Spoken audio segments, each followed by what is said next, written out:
All right, hello everyone, and welcome to the Legends Library. It is today Cade and Keith back again. Yes, indeed.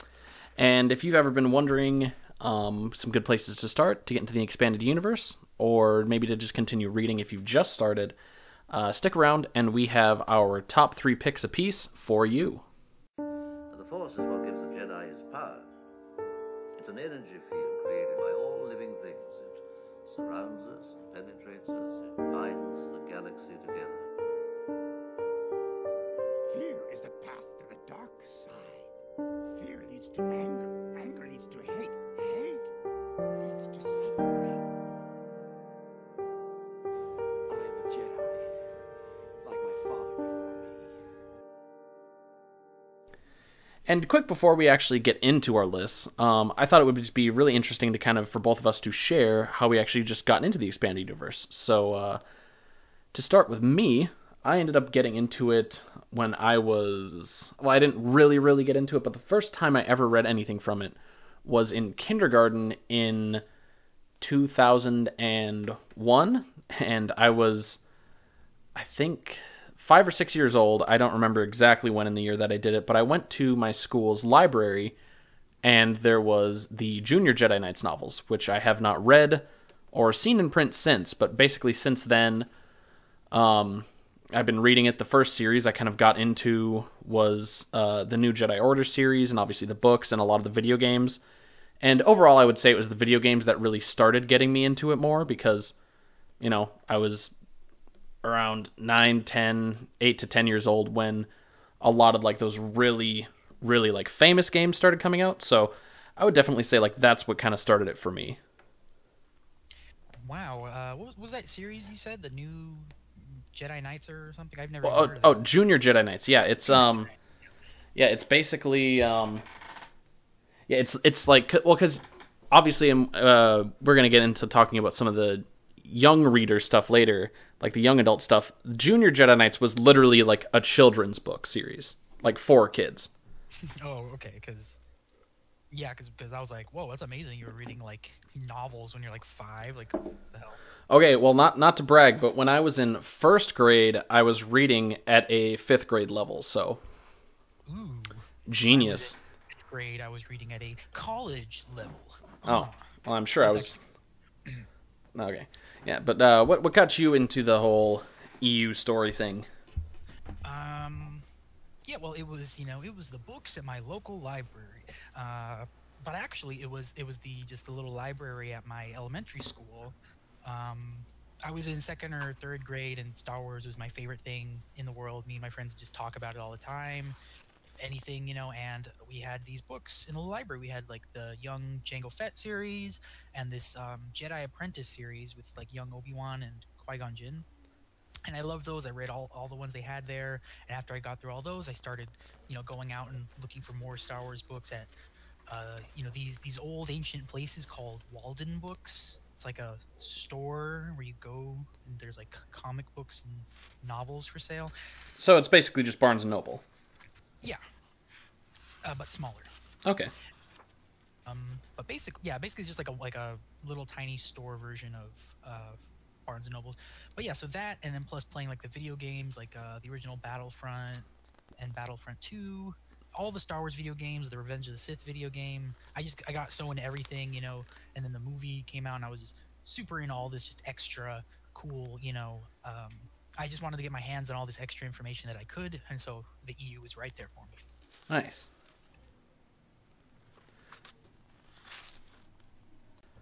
All right, so with that, we can definitely just get right into our top 3s here. And starting off with mine, I went and started off with a video games, and that is the Knights of the Old Republic 1 and 2 duology.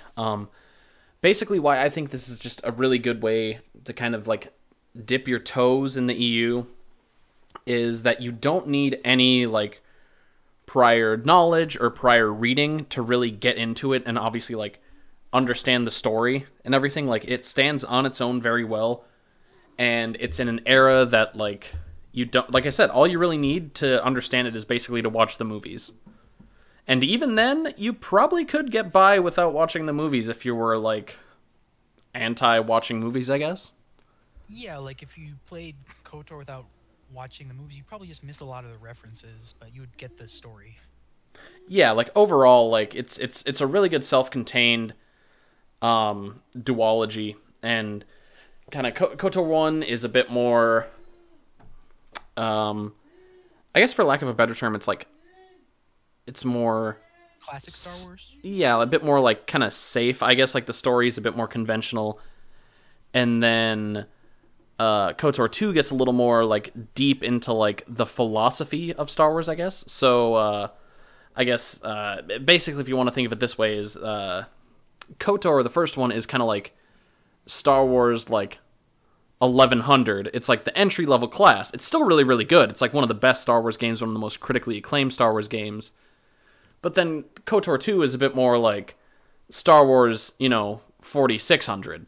And, it's a bit more in-depth. It gets a lot more kind of into the lore and expanding on, like, the themes of Star Wars and kind of, like I said, the philosophy of Star Wars as well. And you have played KOTOR 1, like, recently, right?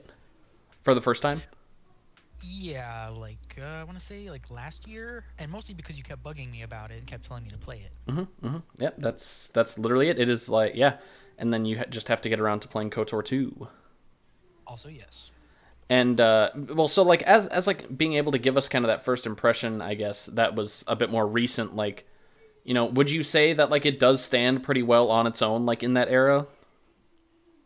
Oh yeah, I mean, it's one of the last old Star Wars things I got to experience, and it's like, even though I know all this extra outside information, that didn't really factor into like the story of KOTOR.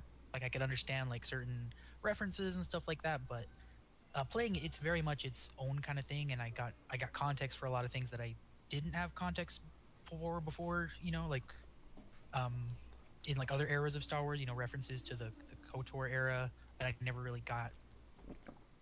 But yeah.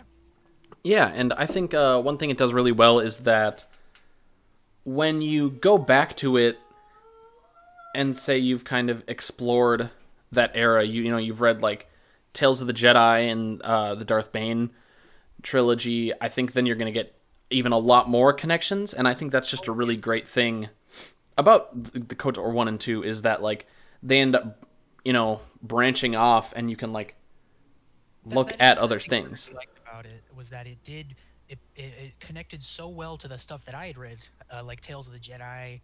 It connected so well to that, and it used all the lore from that, and I love that level of respect for the expanded universe lore. They completely respected it when they made KOTOR. They used all of it. They didn't, mess with it or screw with it. They used all the lore. Well, they kind of mess with it a little bit by making it like modern Star Wars technology. Oh well, sure, they added in, stuff like that, but yeah, but overall it doesn't like contradict the story or anything, is what you mean. Yeah, it doesn't retcon anything from Tales of the Jedi or add just new that don't make sense. Yeah, and well, and even the Jedi Enclave on Dantooine that you visit is it's in Tales of the Jedi, because obviously Exar Kun trains on Dantooine, so yeah. So no, it's really nice, and well, even in KOTOR 1 and 2, like they'll name drop like Exar Kun and Ulic Qel-Droma and everything, so it's just really cool. Yeah, a few times like some armor you can find, like Qel-Droma's robe. No, you can find shoot. It's not. I think it's Duran Qel-Droma. Yeah, he was like the brother or ancestor. I think they're like cousins because he dies on Korriban. It's actually in one of the comics that they wrote after the game came out. So yeah, it's a little side comic. I don't remember what it's called off the top of my head, but definitely as soon as I played it, I was like, wow, this is like the greatest Star Wars thing I've ever played. It's like it's just so on. It's just so right on target for Star Wars and just the feeling of Star Wars. Oh yeah, definitely, and like yeah, it definitely hits. Definitely hits all that stuff really well. So and KOTOR 2, I think just kind of improves on it a little bit and kind of adds in a lot more of the philosophical element, as well as, well, my only gripe is KOTOR 2 is a little too easy compared to the first KOTOR, but that's a whole different discussion for another another podcast. But as far as like Just back the to stories intro, go, you can tell the writing difference is a lot better. Like just the writing is on a whole another level from KOTOR 1. oh yeah, definitely. But yeah, no. I guess that kind of does it for my first ones. Unless you had anything more to add about KOTOR. Nope, that's it. Great pick. Yeah, all right. All right, and then jumping right back in, Keith, what is your numero uno pick? Right. These aren't in any like particular order, but my first one is going to be the Jango Fett young adult novel, The Fight to Survive. That's just the name of the first in the Jango Fett series. But they're all really great. Basically, if you ever wondered what happened to Boba Fett after that scene in Episode 2 where he's holding his father's helmet to your head, this tells you literally all of that and then some. Like the first book gives you like all this background stuff that was going on during Episode 2, like what was Boba doing. It gives you insight onto his life and how his like father raised him. Really good stuff if you're just new to Star Wars and don't know anything about like Boba Fett, but you think he seems cool. Like this book is for you. Like it'll perfect starting point. You get to like follow the character from his beginning, all the way to and, like the story follows not to like his adult life, but you get to see him becoming a bounty hunter and doing his first jobs, all this crazy stuff.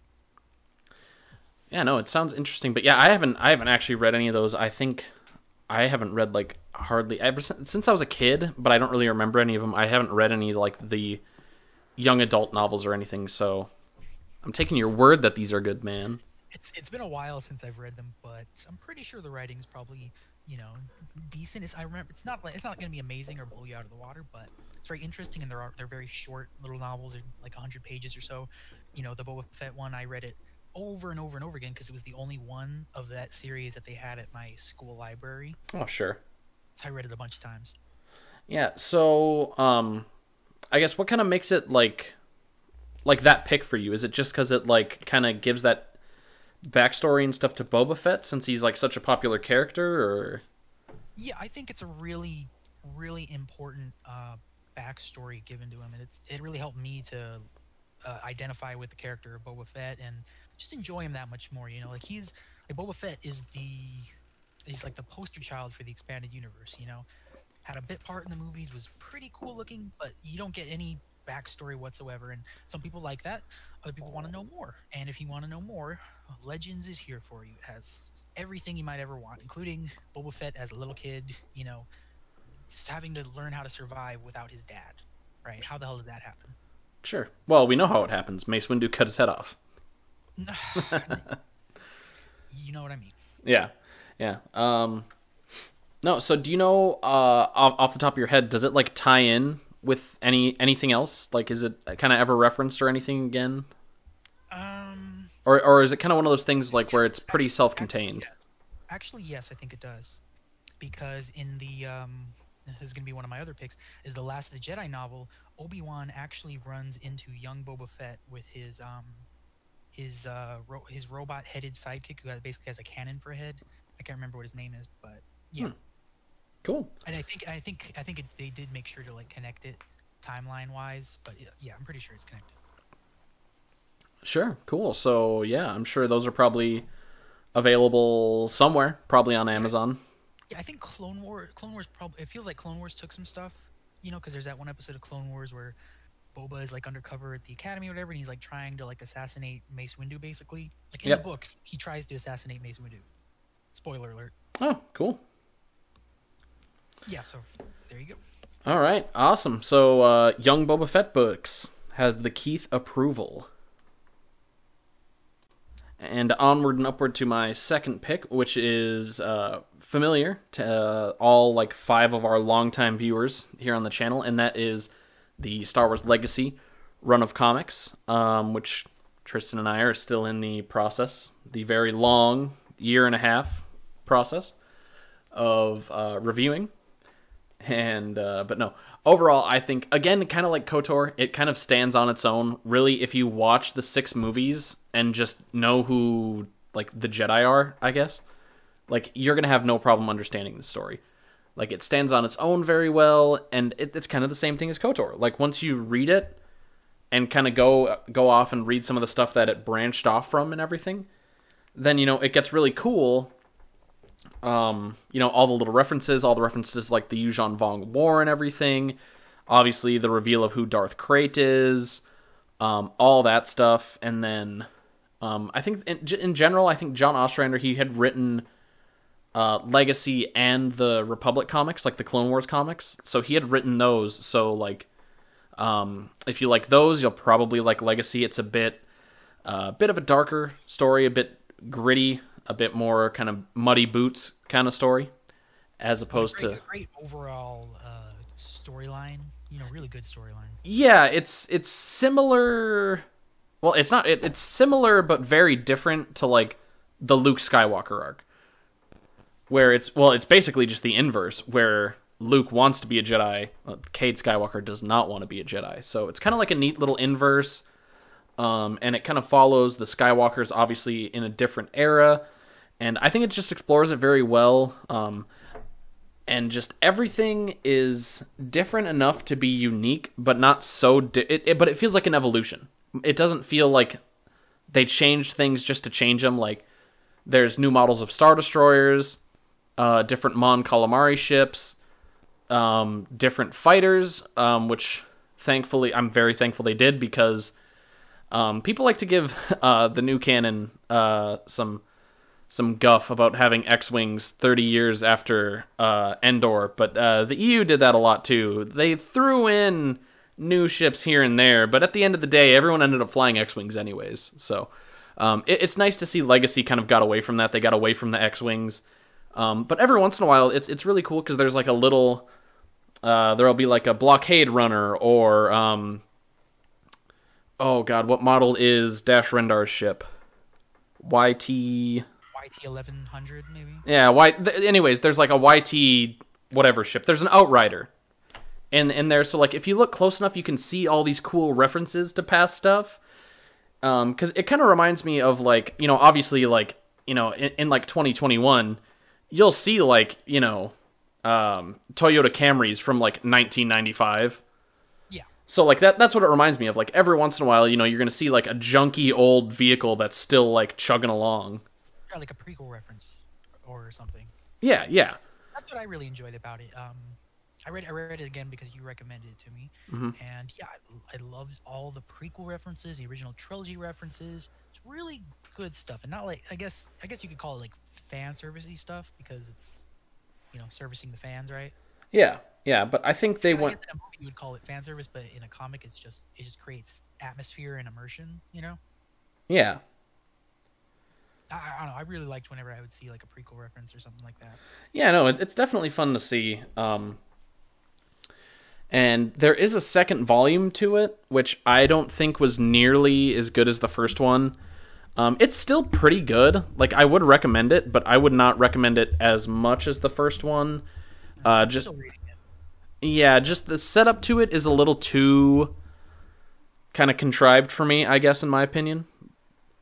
But overall, it's still good. There's still a lot of interesting stuff that happens in it. It's just the protagonist I don't think was as good as Cade, because it follows around Anya Solo, and so in one volume you get the Skywalkers, and then in the other volume you get the Solos. Ew, a boring non-Force user? Gross. That's the other thing. She doesn't use the Force. That's pretty lame. Let's just follow around female Han Solo for like a whole comic. Yeah, well, she's an interesting enough character. It's just her, like I said, the setup to the whole story is just a little too contrived for me. But overall, I would say the second volume is still worth, a read or two. And it is just nice to be able to see what happens after the first volume of Legacy is concluded. So that is nice too, because a lot of times with Star Wars comics, you don't really get to see kind of what happens next. Like, obviously, the Knights of the Old Republic, you know what happens later, but like you don't get to see it. So those comics kind of end, and then just some of that stuff. But I like that we get to see like the resolution and the fallout from everything. So the second volume still is definitely worth it. But overall, I mean, you can pick these up on Amazon. I think you can get them on like Kindle, I think, for like $10 a piece. So you can get the whole series for like $30, I think. So if you've got 10 spare bucks, I would throw it down and get the first volume and check it out, because like I said, you don't really have to have a big knowledge of the rest of the EU to kind of get into it. Yeah, I mean, I think it's interesting that you recommend it because, like, I guess just right off the bat, I wouldn't make it a pick for like a first time user just because it has certain things that might not make sense, But I guess like it's just stuff that's kind of referenced in passing, like the Yuuzhan Vong War and other things like that. But I mean, yeah, I guess like really you don't. It's so removed from the rest of the timeline, you don't really need that much context for it. You can just be like, oh, this is 100 years after Luke Skywalker. Okay, great. Yeah, exactly. And he's got like a grandkid, and yeah, There might be some things you don't get the full picture on, but it's Star Wars, so you get the point. You don't really always need to know everything that's going on in Star Wars. yeah, yeah, and I mean in general, like the theme of the whole story, I think is very understandable as well. Kind of pretty relatable, I would say too. What would that theme be? Um, well, I would say it's kind of like the kind of in a way like the rejection of like expectations, because obviously Cade in the story, like he's expected to be this great Jedi, but he's able to reject it and do his own thing and kind of do his stuff on his own terms. Yeah, sure. That's I definitely got that from the comic. Yeah. Well, and I mean destiny would also be a theme, because like again everyone kind of keeps telling Cade, oh, you have this destiny, you're a Skywalker. And at the end of the story, even though, I mean, spoiler alert, he beats the big bad guy, he's able to be like, oh, we're just going to move on. Like, he doesn't have to be like a Jedi master. So Interesting. I just think it's a really good read. I definitely recommend it. Or just watch our reviews whenever they come out. It's got the Cade seal of approval. Indeed. And for your number 2 pick, Keith, what is it? For me, it's going to be the Jedi Apprentice young adult novels. Again, these are some of the first things I ever read in the expanded universe. So I'm kind of trying to put you through what I went through. But no, the Jedi Apprentice novels basically follows young Obi-Wan as he's being trained by Qui-Gon Jinn, and I think it's just an interesting perspective to have, in the expanded universe. Young Obi-Wan being trained by Qui-Gon Jinn. You get to see them doing classic, Jedi stuff that you don't get to see too much, outside of the prequel era or even in the prequel era, because most of the prequel era is focused around like the Clone Wars. This is like, I think this is probably like 10, 15 years before the Clone Wars, maybe. Yeah. And basically, you follow around Obi-Wan and Qui-Gon doing the basic Jedi stuff, which is, going to a planet and being like ambassadors, or going here and fixing this thing on this planet. You get to see some training and more stuff. There's like a cool antagonist in the form of Qui-Gon's old apprentice, who is now turned to be like a dark Jedi, and that takes up a pretty decent. I think it takes up like half the series, maybe, but it's really good. It's interesting. Get a cool dark Jedi antagonist that you don't get to see a lot of, in other eras. Dark Jedi, and yeah. So then, kind of just to my like kind of the same kind of questions I asked with the Boba Fett, young Boba Fett series. So, is this kind of one of those things where again, like it is referenced later, or because I know Jedi Apprentice has like a ton of books in the series, because I think eventually don't they switch over to it being Anakin and Obi-Wan? I'm not sure. I'll have to look at that more. Okay, I think they do, because I remember just for completion, and I'd probably read them eventually, I was going to buy the whole series, but I think it ends up being like a really long series. I'll have to re-look into that, but Sure. definitely for these, I'm not recommending you have to read the entire book series for these. Like you could just read a book or two and see if you like it. Like they're only 100 pages or so I think it's a pretty good starting point, and if you like it, you can read more. Yeah, and then is it stuff that's does the stuff in it get referenced? I believe so. I think at some point there's like a crazy doctor lady who shows up in the Last of the Jedi series with Obi-Wan, and she's like a evil doctor working for the Empire at that point. I swear there was like a reference like that from out of nowhere. Okay, sure. So, kind of one of those things where it kind of keeps getting referenced a lot in the other young adult novels. Yeah. Okay, that's kind of cool. I have kind of read some stuff about him, and it does seem like they did a really good job at like keeping the young adult stuff like really connected with each other, which I think is pretty cool. So, I mean, just the fact that they would show those books enough respect to like actually like, you know, tie him in with the other books, you know, even if it is just with the young adult books, because, you know, and for all I know, this stuff could be referenced in, you know, later like, you know, adult novels. But, you know, just the fact that they were able to keep like a little continuity going with the young adult stuff when, you know, they could have just had every single one just be a story and, you know, like plot contrivances and continuity be damned, you know, but No, they were definitely setting out to make this part of the lore, and it probably gets referenced in stuff, you know, anything after 2003, or I think the Jedi Apprentice books were like 1999 or 98, something like that. okay. Yeah, no, it's definitely definitely interesting to see stuff like that. Yep, yep. But yeah, no. So, anything else you wanted to add about Jedi Apprentice series?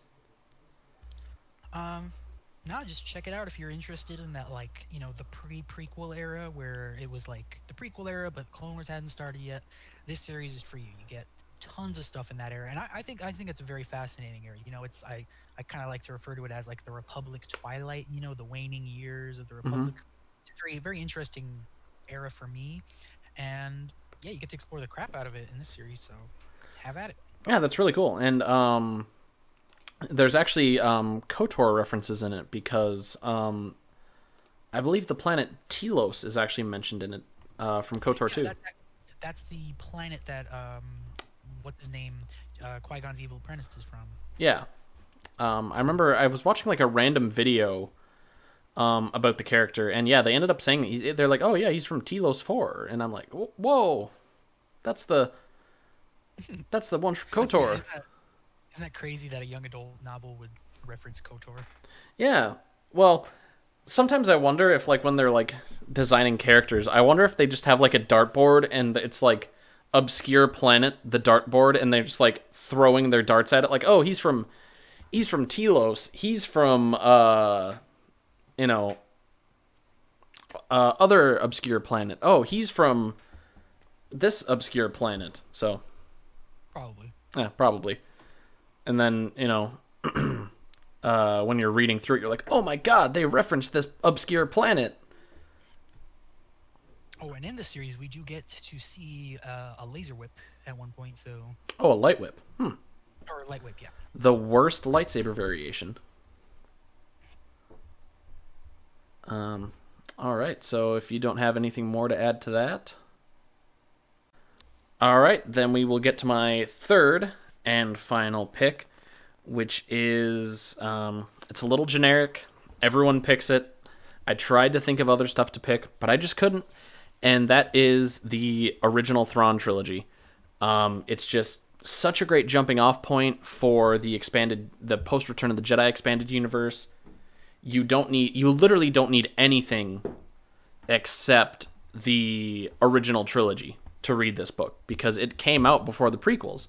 So if you wanted, you could literally jump right from finishing episode 6 for the first time and just jump right into this book.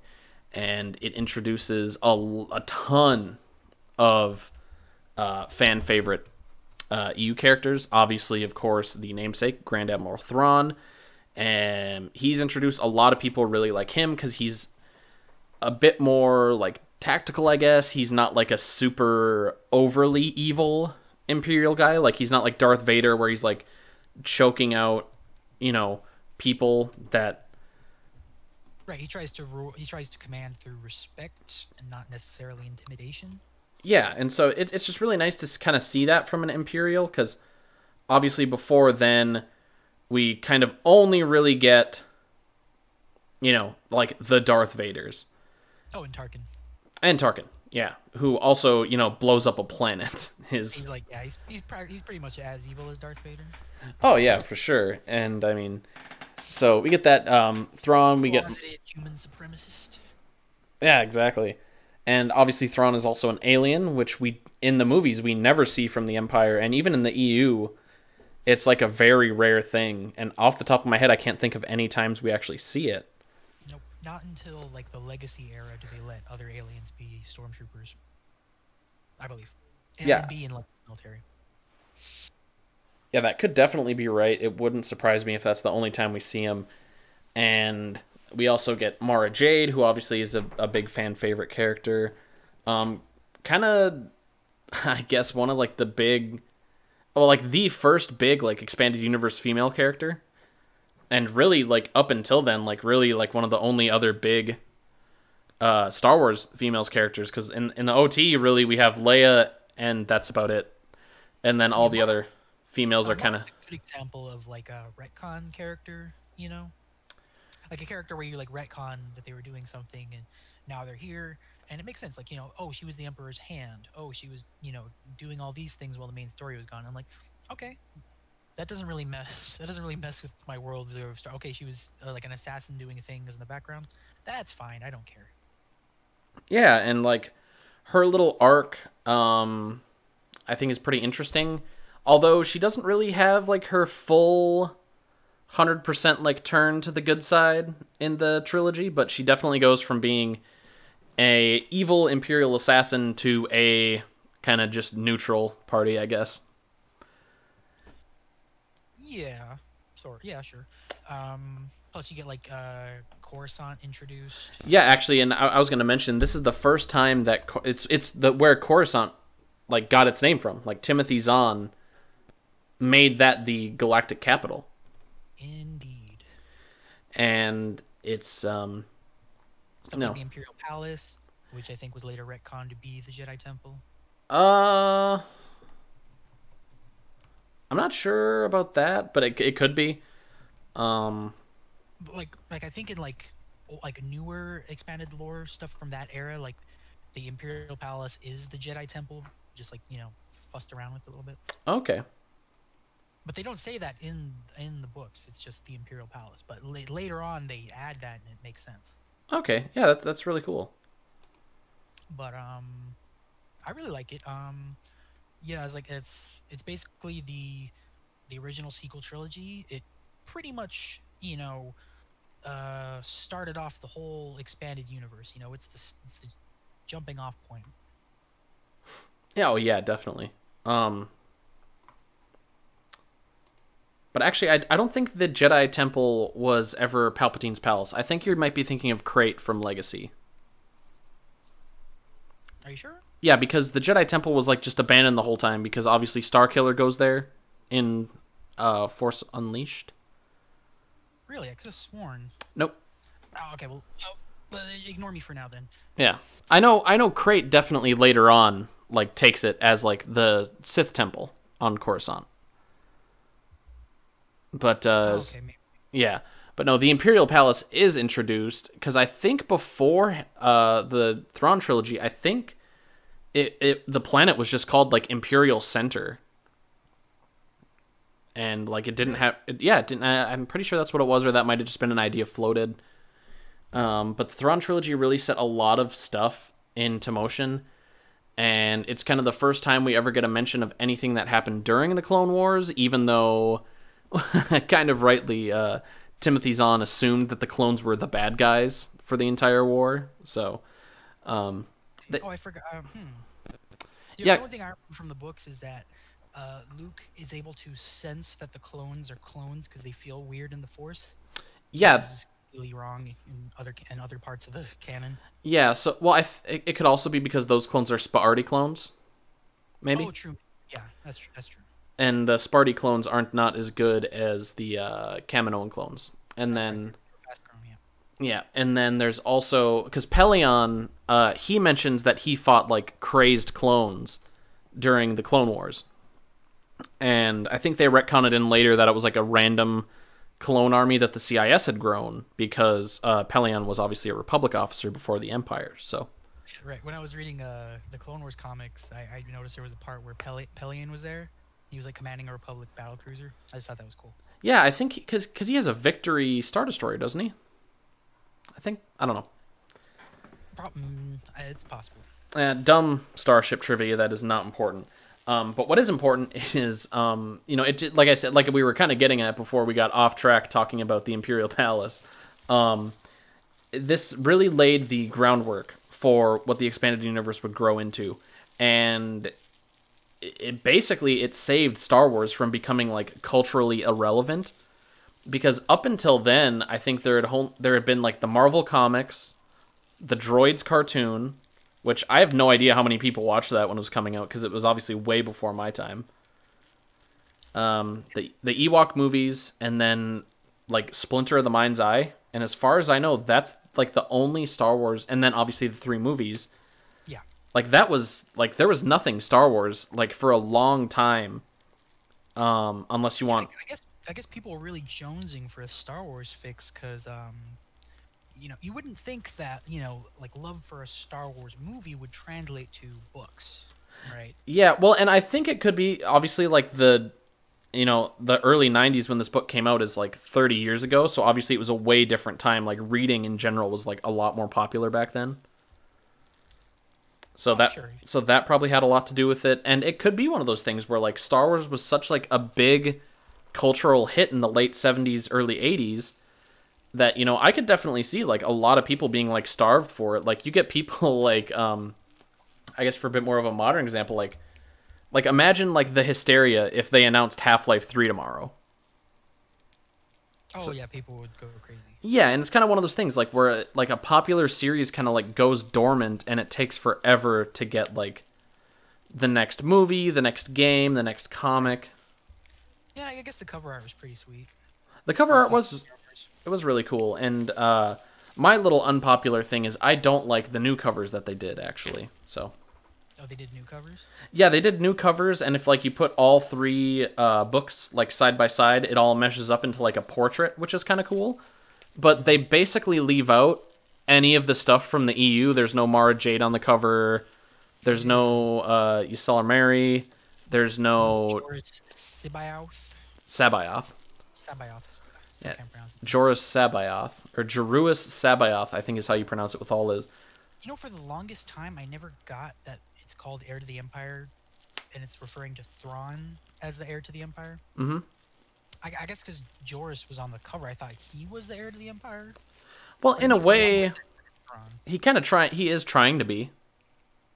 Or I was actually reading a thing, I think it might have been on the wiki, that like the title could like refer to like different things, because if you think about it, the New Republic is also the heir to the Empire. So there's that, and then I think because the next book is Dark Force Rising, that could like in general refer to Sabayoth, it could refer to the clones, it could refer to the Katana fleet. That's pretty. I mean, yeah, I like that one because you think it's one thing, but then you read the book and it's like, oh, it's talking about this thing. Yeah, and then Dark Force is probably my favorite reference in the entire, Heir to the Empire thing. That never really got much of a payoff, but I like it kind of like they mention it in the Clone Wars comics very briefly. But I like the story because it leaves it all to your imagination. It's just this great thing, About the Dark Force, the Katana fleet. Oh yeah, no, I thought you were talking about how Honoghr gets destroyed. No. Oh, because because they briefly mentioned in the Clone Wars when a bunch of Republic dreadnoughts are trying to do a slave jump, and one of the guys is like, well, what if something goes wrong, or whatever, and like the Katana fleet, and this guy's like, you idiot, there was a virus and stuff, we're just doing a jump.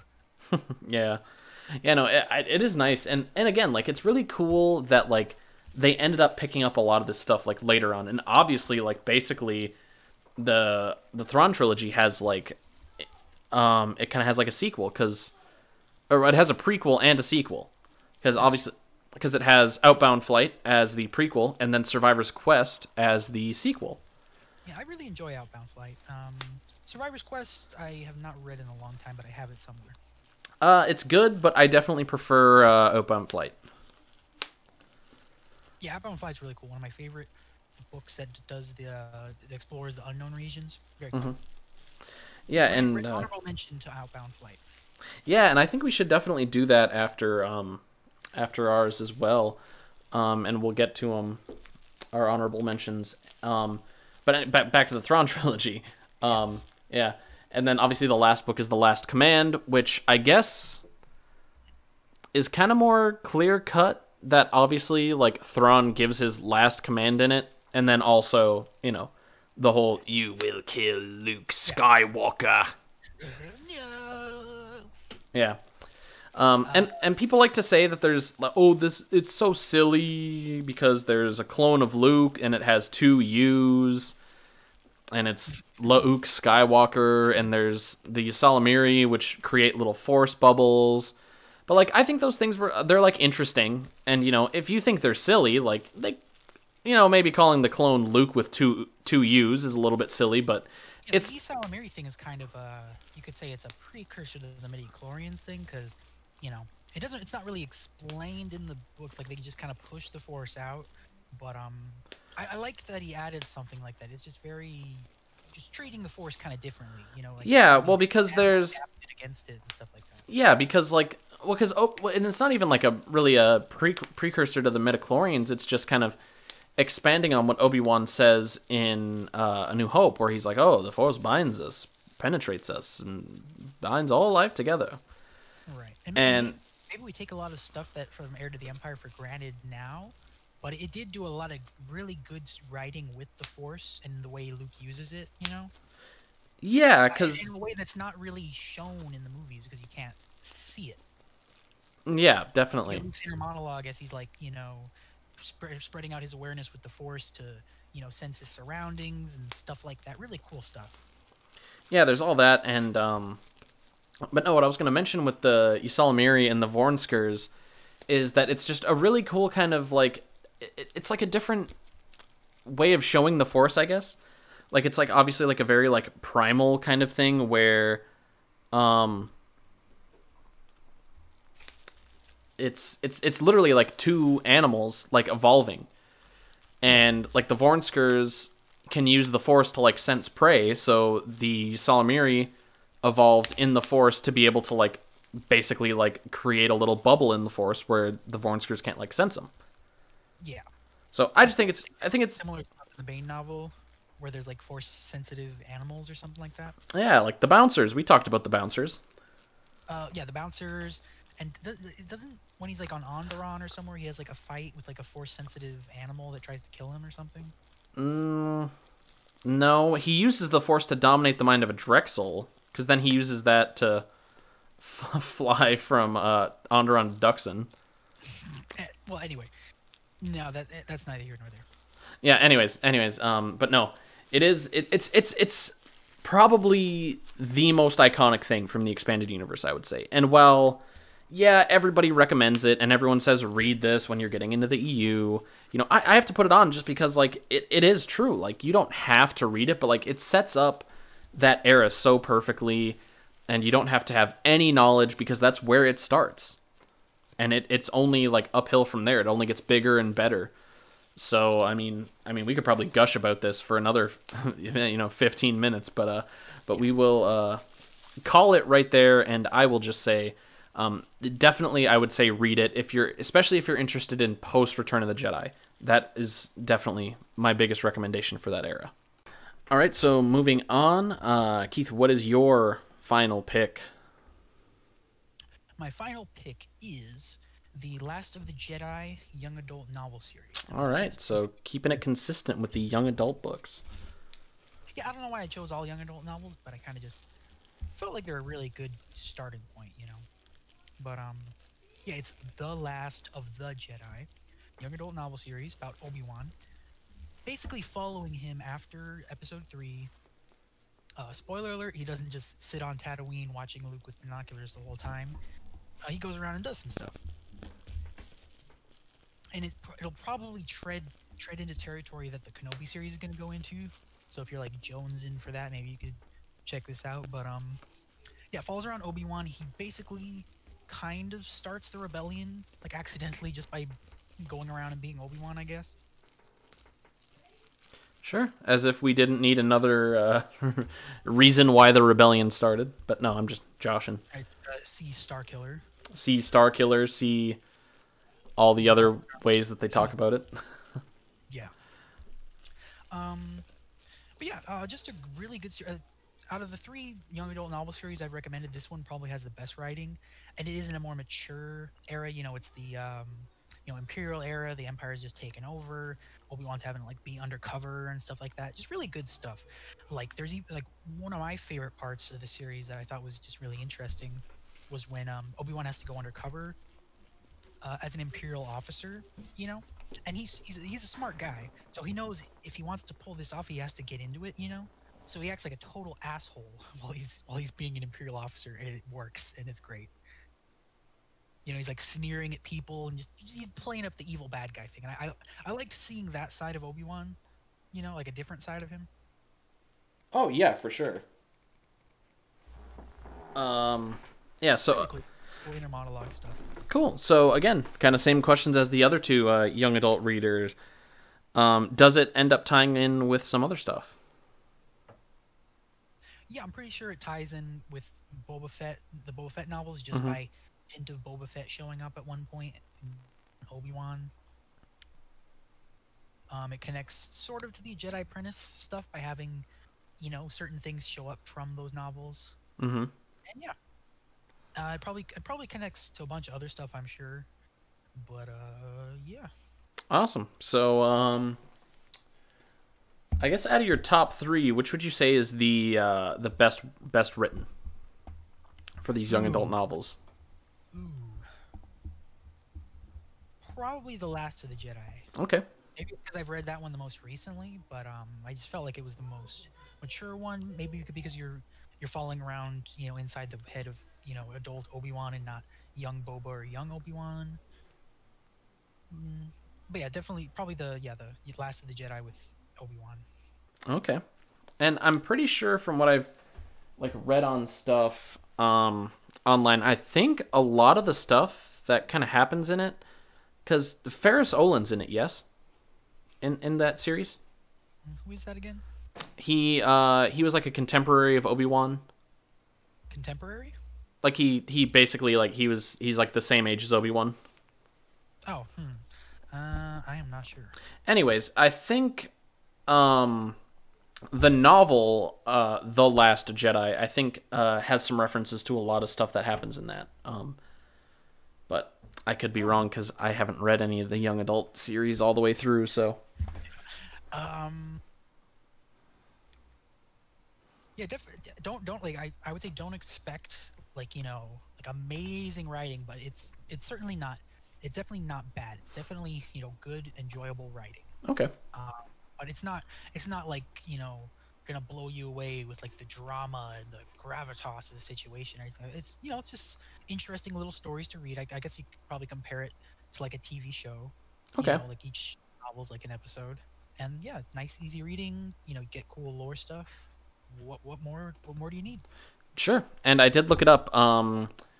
Ferris Olin, I think he's actually a contemporary of Anakin. I misspoke. I just went on the wiki quick, and he's in the Jedi Quest, and yeah, he's in the Last of the Jedi stuff. It looked like he was in a lot of them. So, Is Jedi Quest the one with Anakin in it? Jedi Quest is the Anakin Obi-Wan one. Yeah.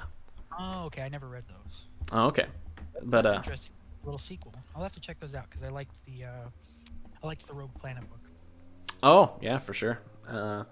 So now we can get on to our honorable mentions. So I will go first, and I would say it's kind of the same thing as the KOTOR video games, but I would say the Knights of the Old Republic comic. I think they're also very, very good. The art in them, and this is basically one of the reasons why I wouldn't fully recommend it, is the art is kind of bad in a lot of the series. Knights of the Old Republic? In the comic, yeah. It definitely varies a lot because they sometimes they'll just do a totally different style that looks completely ridiculous. Oh, yeah. Yeah, it varies. Like sometimes the main character will just look really ugly for some reason. Yeah, and the art is, yeah, like I said, for a lot of it, it's pretty not great. But overall, Same art throughout the entire run, right? Like, almost. I think, there's a little side story where they follow around some of the Imperial Knights when they're on Mon Calamari, and it has not very good art. But otherwise, you're right. Yeah, it does have the same art versus, like I said, Knights of the Old Republic comics, which don't. And then I guess for kind of a weird pick, I would say, is the Jedi Academy trilogy, which takes place after Return of the Jedi, after the Thrawn trilogy. But it's just a really fun trilogy where Luke is setting up his Jedi Paraxium on Yavin, and it shows him kind of passing on his knowledge. So if that's something you were hoping would happen in the sequels and we never got to see, I would say that would be the one for you. And then I think for kind of a third little one, I would... maybe it's an honorable mention, because you kind of have to... After you've like kind of went through and read some of the expanded universe and stuff, I would say definitely go and read Darth Plagueis. It's not somewhere I would start, but once you have like some dirt under your nails and you get going, I would definitely say read the Plagueis novel after you get a bit past the intermediate stage of getting into the EU. So Keith, yeah, what are your... Need that much outside stuff? Surprisingly, you would think, play the Plagueis novel. It seems like something you would need a lot of outside stuff for, but you kind of just need like Revenge of the Sith, really. Yeah, I think that it would be beneficial at that point to kind of go back and read maybe Tales of the Jedi and probably the Bane novels before you read Plagueis. Just Even so then.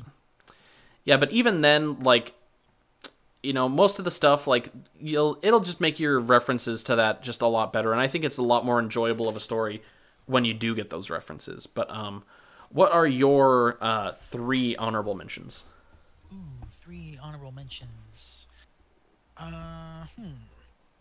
Well, I guess Death Troopers would be an honorable mention. Okay, that actually is a pretty good one, but I'm not sure if that's really a good... The only thing I would say about that one is it's a fun story, but it doesn't really branch off anywhere, I guess. But you're right, it's a really good story. I would actually recommend that one too. It gets a prequel with Red Harvest. I haven't finished it. Ugh. But we'll see. But yeah, Death Troopers, just a good horror novel by itself, but with Star Wars elements, very unique. Not a lot of horror in Star Wars. Like actually, really effective horror. But for the fact that it's Star Wars. And yeah, I mean, you can't really say much more besides it's a very well done horror novel with in Star Wars. Yeah.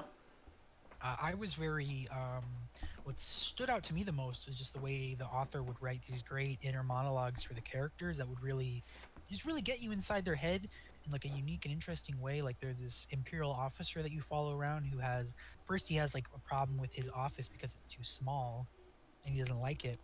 And then and he kind of has like claustrophobia, and then they get onto this like huge Imperial Star Destroyer, and he's just like, and suddenly he just feels so small and empty inside this huge Imperial hangar. Just little things like that. Yeah. Suspense and stuff like that. Yeah, no, it's really good book. All right, so what would your number 2 honorable mention be? Okay, what did I tell you my second one was going to be? The Legacy of the Force. Oh, yeah, okay, that's right. Yeah, honorable mention to Legacy of the Force, just because I really enjoyed the different sort of like style it goes with, I guess. Like you got like all the classic characters from everything plus the new characters like Jason Solo and Jaina Solo and all that, but then you get like this like kind of modern like modern politics version of Star Wars. Not to say that it's like modern politics in Star Wars. It's like more, you get more like kind of like political stuff, but not like prequel political stuff. Like it's kind of prequel political stuff mixed with like the OT era. I just thought that was really interesting. like it kind of gets a little bit more gray into like who's the bad guy, who's the good guy. Sure. Like sometimes it'll have you wondering like who am I really rooting for here? So yeah, I quite enjoyed it. All right, and your third one. My third honorable mention would be Tales of the Jedi. Kind of one of the first expanded universe comics I read, because I don't know why I just bought the Volume 2 omnibus at Walden Books for some reason. And Volume 2 of Tales of the Jedi follows the tales of Exar Kun and Ulic Qel-Droma and I believe it's the second Sith War at that point.